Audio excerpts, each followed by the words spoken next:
Welcome back to the Swang Low Podcast Show. It is yours truly, Do Rock Crip. What's happening with all my peoples out there in the free world today? Welcome back to this roundtable, man, as I bring another edition of the Los Angeles County Jail story to my people here at this roundtable. Nothing but love. I salute you all that come to join.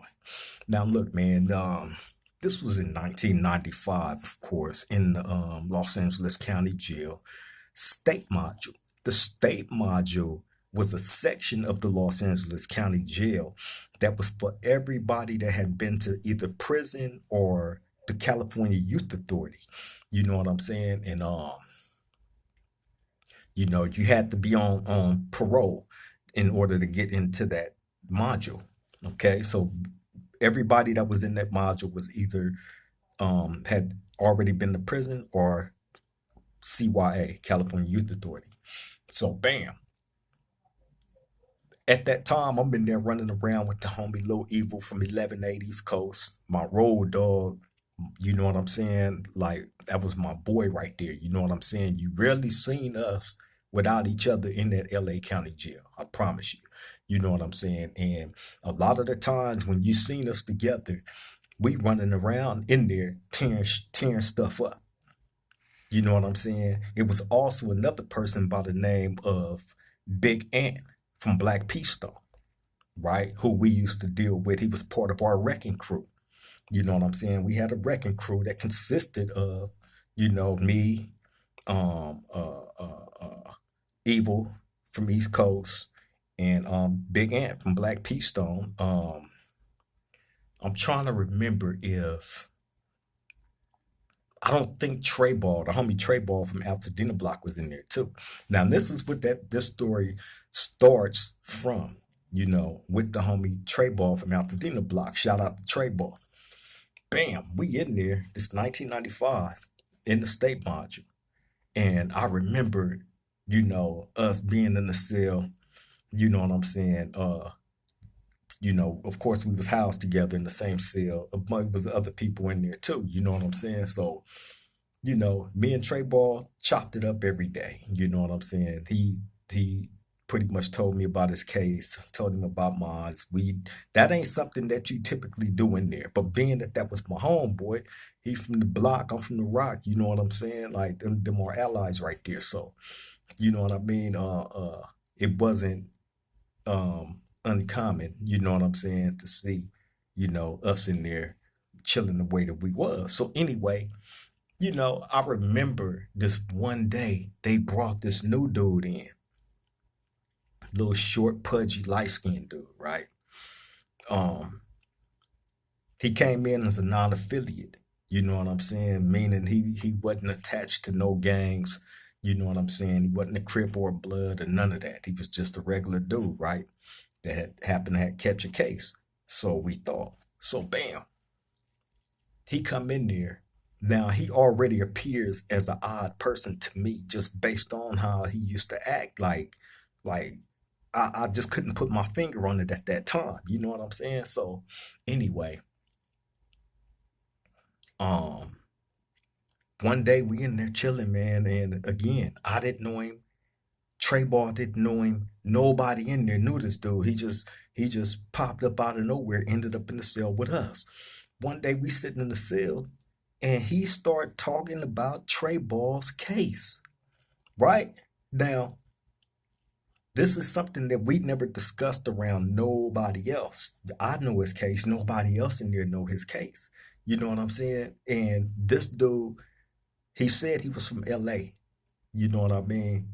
So, you know, we trying to figure out why he's talking like, because he's talking about some real accurate stuff that only the homie knew about and the police. You know what I'm saying? So when he started talking about this case out the blue, me and the homie look at each other strangely. We both had strange looks on our face as he sat as this non-affiliate dude. I think his name was Chauncey, right? I believe that was his name, Chauncey, right? Never forget him. So bam, As he sat there and described this case, this was a unaliving that he's talking about, right? And he's going over some things that I'm like, either he was there with you as your crimey, or this dude is a police, right? So now our attention is on this dude. You know what I'm saying? So me and the homie sideboard, like, hey, the homie Trayvor, like, man, this nigga, he talking about my case. I'm like, I know. Like, oh, I'm like, hey, bro, I think this dude is a police, because the way that he started talking about it, you know what I'm saying, was like he was trying to bait the homie in to talk about it. You know what I'm saying? Give any acknowledgement about what he's trying to, discuss. The homie not saying nothing. I'm not saying nothing. We just looking at him like, where you getting this from, and what are you talking about? It sounds like you talking about something real specific. So we trying to turn the tables on him to try to see what more you gonna expose. What more do you know? You know what I'm saying? Because now we looking at you as a cop. So anyway, he shut down conversation.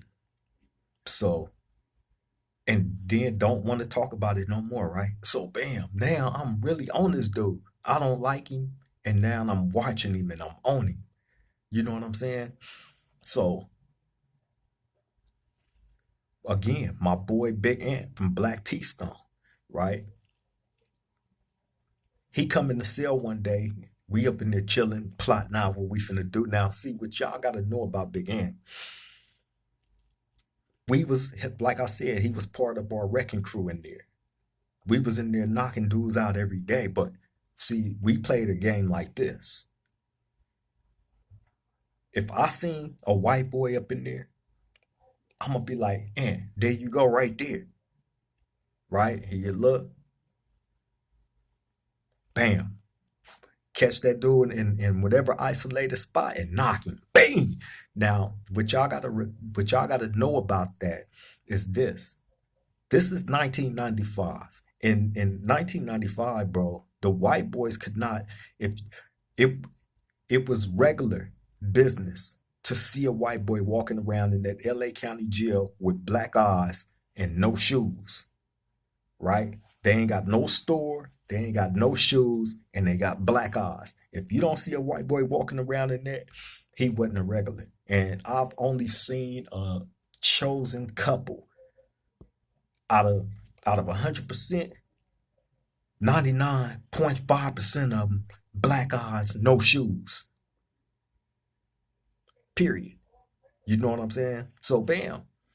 So that's why we used to we play the knockout game. You know what I'm saying? We're going to hunt. You know what I'm saying? And we was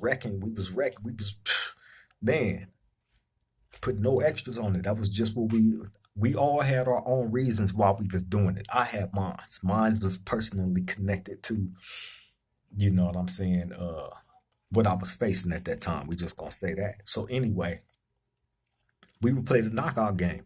So bam, we'd meet up every day. Either it'd be in our cell or it'd be an ant cell. You know what I'm saying? So bam. Anyway, I'm gonna talk a little bit more about Ant too. I probably end the show with Big Ant from Black Peace Stone. So anyway, Ant come in our cell one day, and he had just got a brand new blanket. They had just passed out some brand new blankets, right? So bam, he went out and got his blanket with us, brand new blanket. So we go back inside my cell. Chauncey is in the cell with us, remember. Ant not in there with us, but he come in our cell and strategize, and then we'll move out and go do what we gonna do. Or sometimes we just hang out. So bam, Ant up in there chilling after we get our blankets, and he got the blanket rolled up and up under his arm. You know what I'm saying? So this dude Chauncey come in there, and he look around, he jump up, walk over to now look. Big Ant was probably like 6'3", maybe 6'4". big old tall blood dude, right?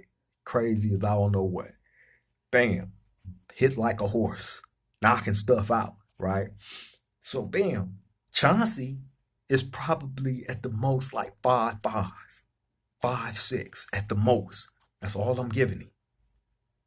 Light skinned, you know, pudgy little dude, right? Walk up to Big Ant and snatch that blanket out Big Ant's snatch that blanket out Big Ant's hand, bro. Right? So Big Ant stood there for a second and looked at him like and snatched the blanket back, right? He like, fool, what you doing? Right? So Chauncey tried to go back for the blanket. Now they have the tug of war with this blanket until Big Ant socked him. He hit him like was that Friday where Depot went to where the dude went over to the house with his father and hopped out the car and was trying to get his bike back and Depot knocked him out. That's how that punch was with Big Ant. Hit this fool Chauncey, right? Bam, lay him out. So bam, Chauncey tried to jump back up like he. That's one thing. We thought what we thought of him, right? But this fool fought. He fought him, right? So bam, he jump up after being asleep for a second and try to fight some more, right? So this fight go back and forth for a few minutes. So bam, Big Ant tell him like, hey, look, look, look. He stopped the whole fight. Look, look, look. We gonna finish fighting. He said, but you gotta brush your mouth. Right? So so so Chauncey like, what? He like, you gotta brush. We gonna finish fighting. He said, but you gotta go brush your mouth, man. He said, your mouth smell foul, right? Now it was a rumor going around on Chauncey that he was sneaking out our cell, going down the tier, doming up some OG Damu dude. And when I say doming up, I mean fellatio, right? This was a rumor that was going around. Now, and we really was tripping on that because he's in the cell with us. So now we plotting on him and doing all kind of stuff, which is what led up to this fight between him and Big Ant. So anyway,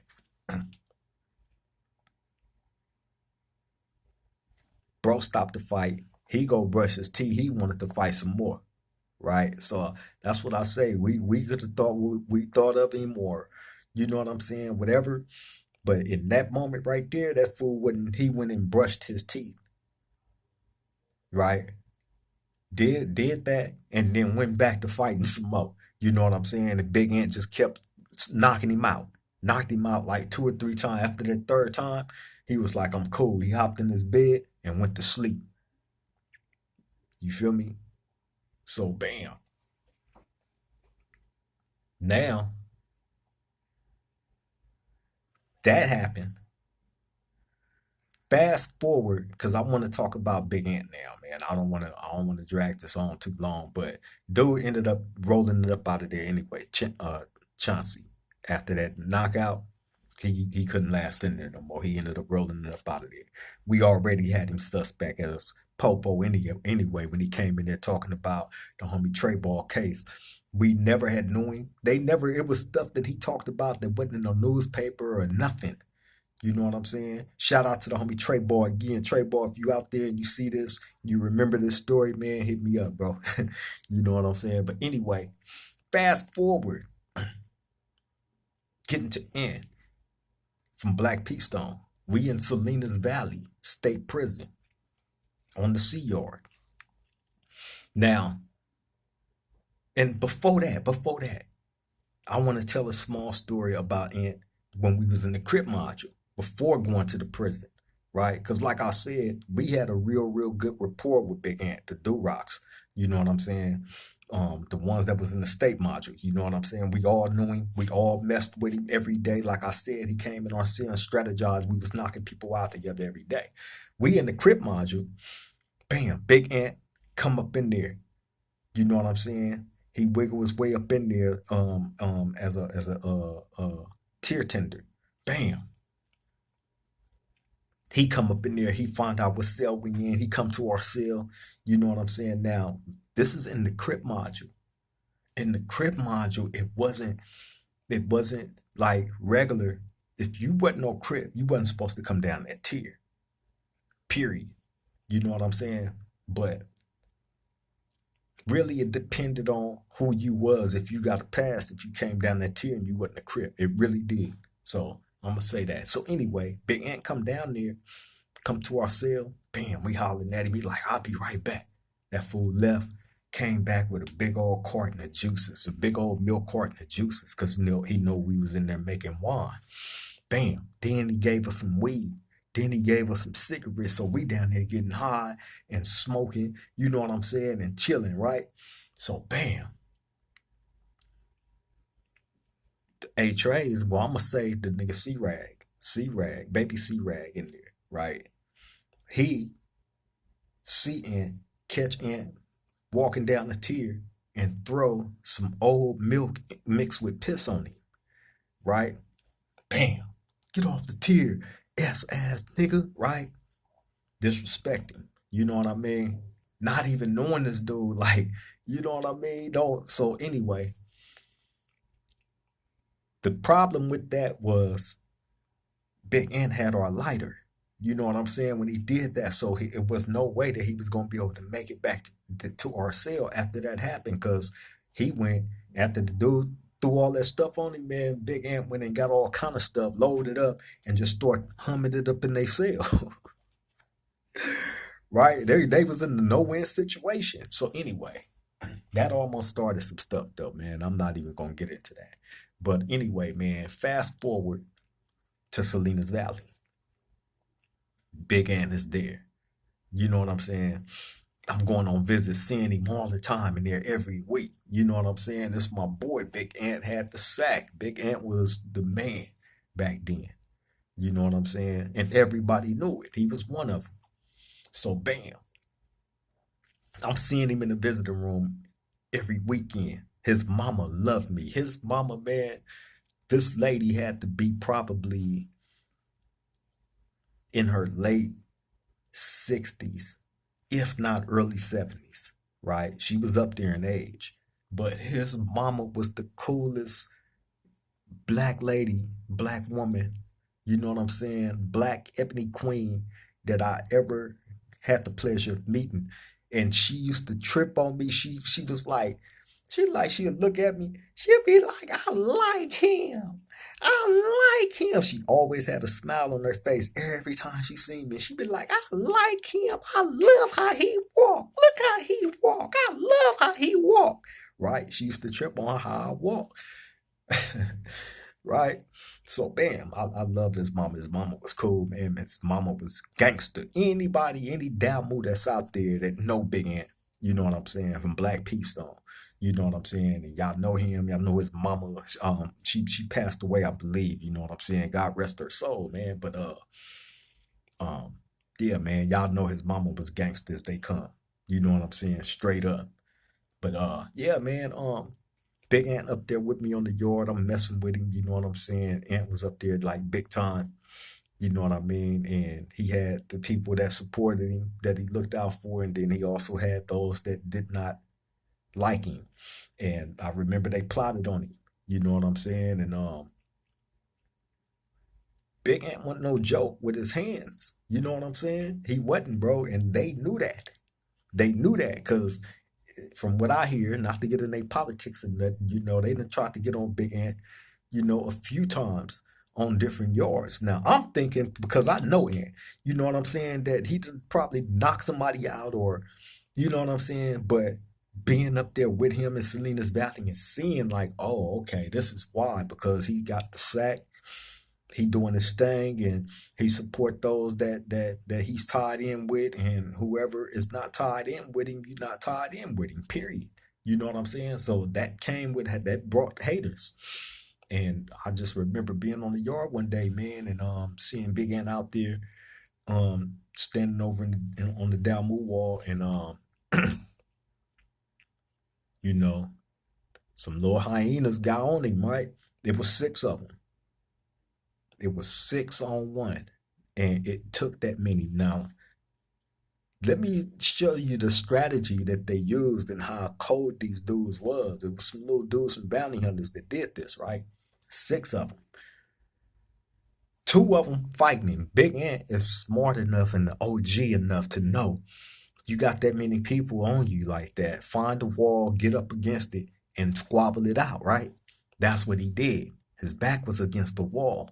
And all you see, this big old tall dude, just he over there chunking him, right? That's all you see. Big Ant had hands. So bam, two of them, he chunking them with two. Then the other two snatching his pants down. Then the other two is trying to go up in his butt to take his dope sack, right? I BS you not. This was the strategy that they used. They tried to take him down, rob him all in one whop. You know what I'm saying? And the lengths that they went to try to get that is exactly how I described it right now. He was fighting two. The other two that snatched his pants and all that down, and the other two was going up his anal. You know what I'm saying? Trying to take his dope sack out his butt. You know what I mean? So I'm like, I seen this on the yard, like, wow, we all sitting out there on the yard tripping on this, like, this was wild. And this is happening to a dude that I know, you know what I'm saying, was knocking stuff out. Wasn't no joke at all. They knew it, you know what I'm saying? And hey, it took them six to accomplish that, you know what I'm saying? But that's how they was able to get Big Ant off that yard. You know what I'm saying? But yeah, man, I just wanted to bring this story to my round table. You know what I'm saying? Just some memories, you know what I'm saying, and of an experience that I had. Shout out to the homie Trey Ball again from Altadena Block. You know what I'm saying? I don't know where Big Ant at, in his life right now. You know what I'm saying? But if he's still good, shout out to him. You know what I'm saying? Yeah, man. Wild times in that LA County jail. I promise y'all. On that note, I'm gonna go ahead and get up out of here, let y'all get back to the rest of y'all day. Y'all stay safe out there, love and appreciate each other. Till the next time we meet at this round table, I love all y'all, man. Triple gang.